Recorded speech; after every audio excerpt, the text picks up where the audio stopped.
Assalamualaikum, bersama dengan saya Dahlia Syazwan untuk program My Cerita di mana kami akan berkongsi dengan anda mengenai syarikat-syarikat besar di Malaysia, menerusi temu bual bersama dengan ahli syarikat untuk mengetahui kisah-kisah menarik di sebalik kejayaan mereka. Dan kali ini kita akan bersama dengan syarikat UMW Aerospace. Bersama dengan saya adalah Encik Azli yang merupakan Ketua Bahagian Pengurusan Projek di UMW Aerospace. Jadi kita nak tahu dulu latar belakang UMW ni. Sejarahnya kita sekarang ini dah 103 tahun. Kita bermula sebagai auto part shop 103 tahun yang lalu. Kemudian berkembang ke industri berat, ke industri pembuatan kereta.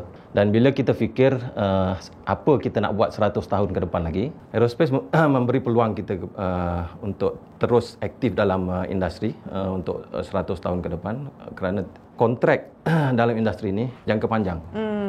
Eksplorasi kita ke arah situ yang membawa kita menurut ke bidang aerospace. Mungkin boleh kongsikan di awal penubuhan UMW Aerospace itu macam mana? Kalau kita sebut perkataan aerospace, sebenarnya punya skop dia amat luas lah. Fokus apa yang kita buat sekarang ni ialah industri pembuatan, dan secara khususnya industri pembuatan enjin kapal terbang. Dan pelanggan utama kita sekarang ni ialah Rolls-Royce.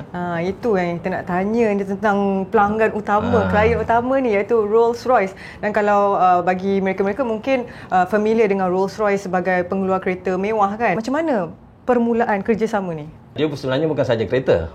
Pembabitan Rolls-Royce dalam industri juga meliputi pembuatan enjin kapal terbang. Mereka juga mempunyai penglibatan yang luas dalam aerospace dan juga energi. Jadi apa produk-produk yang dibekalkan kepada Rolls-Royce? Satu enjin kapal terbang tu umumnya ada 7 bahagian utama. Salah satu modul tu adalah modul fan case yang UMW buat sekarang. Gambar rajah ini menunjukkan gambar rajah enjin.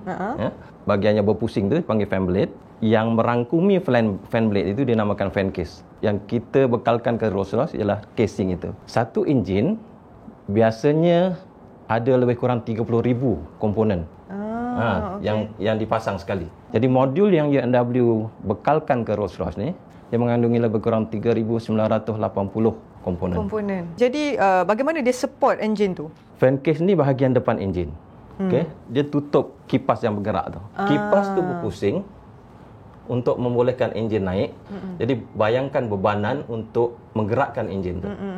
Casing di sekitar kipas tu adalah alat keselamatan.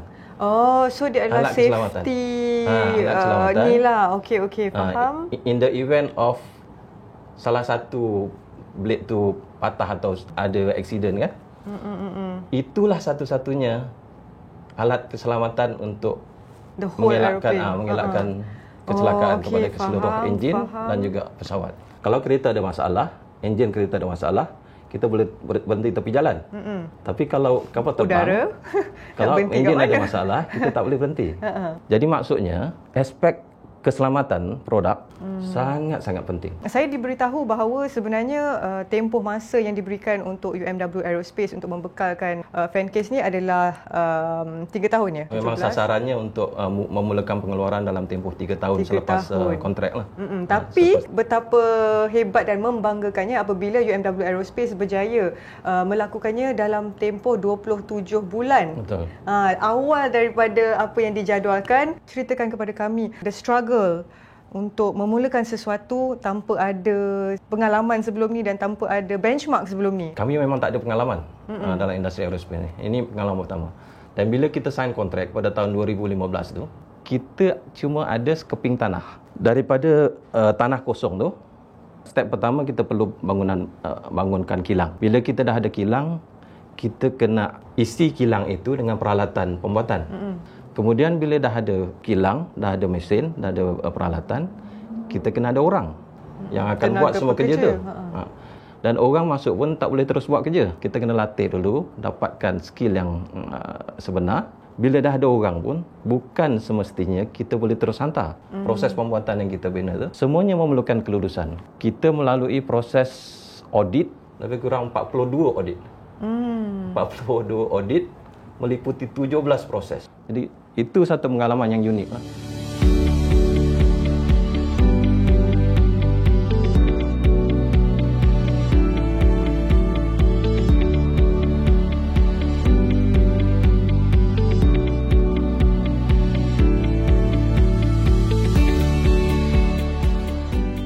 Encik Azli daripada bidang yang lain dan mereka-mereka yang dipanggil bekerja waktu itu pun tak ada pengalaman. Betul. Macam mana proses pemilihan ataupun how did you know that this person is the right person for this job? Latar belakang ahli kumpulan project team member ni memang berbagai lah. Kita bermula dengan 4 orang expatriate pada asalnya bergabung dengan 20 orang daripada kumpulan asal yang kita pilih dari kalangan mereka yang telah bekerja dalam UMW dan juga mereka yang punya pengalaman industri yang relevan. Cabaran yang paling sukar dalam membina fan case ini ialah keperluan untuk kita melakukan proses welding, kimpalan. Proses kimpalan. Sebab ia melibatkan kimpalan titanium. Titanium welding. Keunikan material tu satu aspek. Satu lagi aspek ialah untuk melakukan kerja welding ni, disebabkan ruang terbatas, dia kena boleh melakukan kerja tu tangan kanan dan tangan kiri. Ada kalanya dia kena tak ada space. Betul. Kita bermula dengan kosong welder.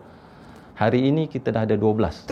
Mungkin salah satu usaha UMW Aerospace untuk hantar ke training dan sebagainya jugalah. Betul.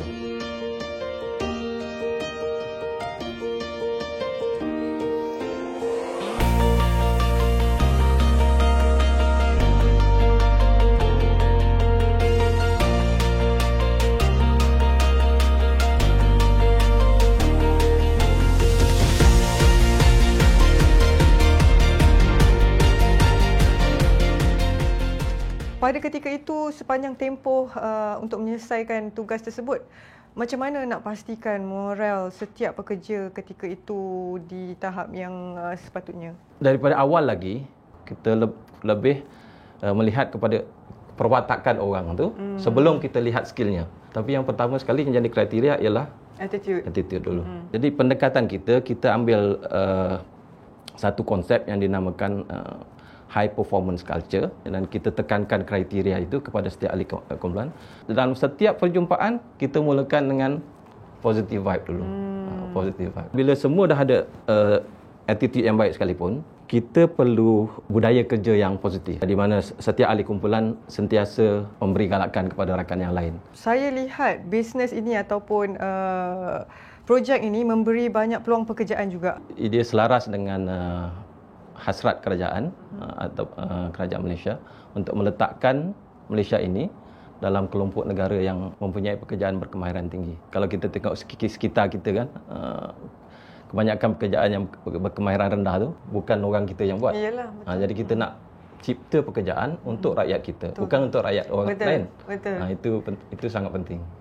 Apa lagi yang sedang diusahakan oleh UMW Aerospace buat masa ini? Inisiatif UMW dalam bidang aerospace ni memberi peluang untuk kita memajukan tanah kita di Serendah. Kita ada lebih kurang 800 lebih ekar di Serendah itu. Memang menjadi hasrat dan visi kumpulan UMW untuk menjadikan kawasan Serendah itu menjadi high value manufacturing park, kawasan industri berteknologi tinggi. Okey, jadi terima kasih Encik Azli di atas ilmu yang dikongsikan. Kita wish all the best untuk Encik Azli dan juga UMW Aerospace dan itu saja masa yang kita ada. Saya Dahlia Syazwan, kita akan jumpa lagi insya-Allah. Assalamualaikum. Bye-bye.